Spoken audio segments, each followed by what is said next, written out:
Europe का एक ऐसा कंट्री जिसकी इकोनॉमी शायद दुनिया में सबसे ज़्यादा ख़राब हो। ना इसमें पहाड़ हो जो कि इसे प्रोटेक्शन दे सके, और ना ही इसके पास अच्छी कोस्ट लाइन हो, और ना ही इस कंट्री में कुछ खास नेचुरल रिसोर्सेज हो। एक ऐसा कंट्री जो अपने चारों ओर से दुश्मनों से घिरा हुआ हो जो कि इसे तबाह करना चाहते हो। एक ऐसा कंट्री जो यूरोप में होने के बावजूद भी इंतहाई गरीब हो, लेकिन फिर कुछ ऐसा हो कि वही कंट्री यूरोप का सबसे पावरफुल कंट्री बन जाए। इकोनॉमिस्ट ये प्रिडिक्ट करने लगे कि पोलैंड 2030 तक ब्रिटेन को भी पीछे छोड़ देगा और दुनिया की 5वीं बड़ी इकोनॉमी बन जाएगा। इस कंट्री के अपने लोग जो कि दूसरी कंट्रीज में माइग्रेट कर गए थे वो अब वापस आने लगे हैं। बस ये ही नहीं, इस कंट्री की मिलिट्री भी इतनी स्ट्रॉन्ग हो जाए कि अमेरिका बाकी यूरोप को छोड़कर इस पर रिले करने लगे। दुनिया की बड़ी बड़ी टेक कंपनीज जैसे कि गूगल, फेसबुक, इंटेल और अमेज़न मिलियंस ऑफ डॉलर्स लगाकर इस कंट्री में अपने ऑफिस सेटअप करने लगे।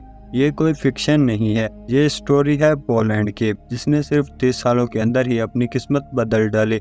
आज थ्रिल टीवी की इस वीडियो में हम जानेंगे पोलैंड की जबरदस्त ट्रांसफॉर्मेशनल स्टोरी और कुछ खतरनाक चैलेंजेस के बारे में जो कि पोलैंड की इस प्रोग्रेस को तबाह कर सकते हैं। पोलैंड की जियोग्राफी बहुत ही फ्लैट है, इसी वजह से बाहर से दुश्मनों के लिए इस पर अटैक करना हमेशा से ही बहुत आसान रहा है। पोलैंड के नॉर्थ में बाल्टिक सी है, मगर वहां से खुले समंदर में जाने के लिए जहाजों को इस चौक पॉइंट से गुजरना पड़ता है। पोलैंड हमेशा से ही इन कंट्रीज के कंट्रोल में रहा है जिनके कंट्रोल में ये चौक पॉइंट्स है। वर्ल्ड वॉर 2 के बाद पूरा का पूरा पोलैंड सोवियत यूनियन के कंट्रोल में आ चुका था। 1991 में सोवियत यूनियन टूट गया और पोलैंड आज़ाद हो चुका था। जब पोलैंड आज़ाद हुआ तो ये यूरोप में सबसे गरीब कंट्री था और ज़्यादातर लोग पोलैंड छोड़कर दूसरी कंट्रीज की तरफ जा रहे थे।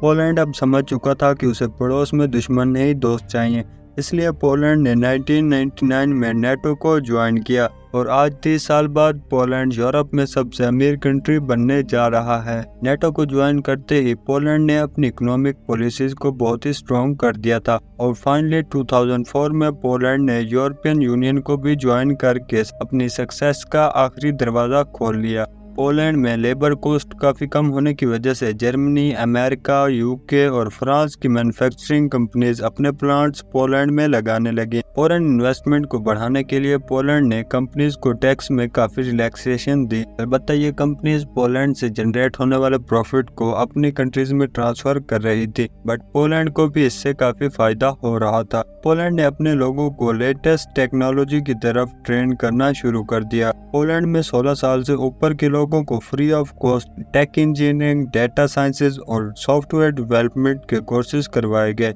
इसका नतीजा ये निकला कि आज दुनिया की तमाम बड़ी टेक कंपनीज के ऑफिसेज इसी कंट्री में हैं। पोलैंड अब तेजी से ग्रो कर रहा है और इसी वजह से बहुत सारे वेल एजुकेटेड लोग अब पोलैंड में सेटल हो रहे हैं। पोलैंड अपनी जीडीपी का 3% मिलिट्री पर खर्च करता है और अगले कुछ सालों तक पोलैंड 4% तक अपनी मिलिट्री पर खर्च करेगा और नेटो में चौथा पावरफुल कंट्री बन जाएगा। रिसेंटली रशिया यूक्रेन वॉर में यूक्रेन की टोटल वेपन सप्लाई पोलैंड से ही जा रही है, इसलिए रशिया पोलैंड पर गुस्सा है और शायद रशिया पोलैंड का नेक्स्ट टारगेट हो। पोलैंड के पास अपनी इंडस्ट्रीज या फिर नेचुरल रिसोर्सेज मौजूद नहीं है। पोलैंड इस वक्त टोटली फॉरेन इन्वेस्टमेंट पर डिपेंडेंट है। अगर कल को ये कंपनीज दूसरी कंट्रीज की तरफ माइग्रेट करती हैं तो पोलैंड की इकोनॉमी महीनों में कोलैप्स कर जाएगी। इसी के साथ मैं आपसे इजाजत चाहूँगा, मिलते हैं नेक्स्ट वीडियो में। अगर आपको वीडियो पसंद आई हो तो चैनल को सब्सक्राइब लाजमी कर दें।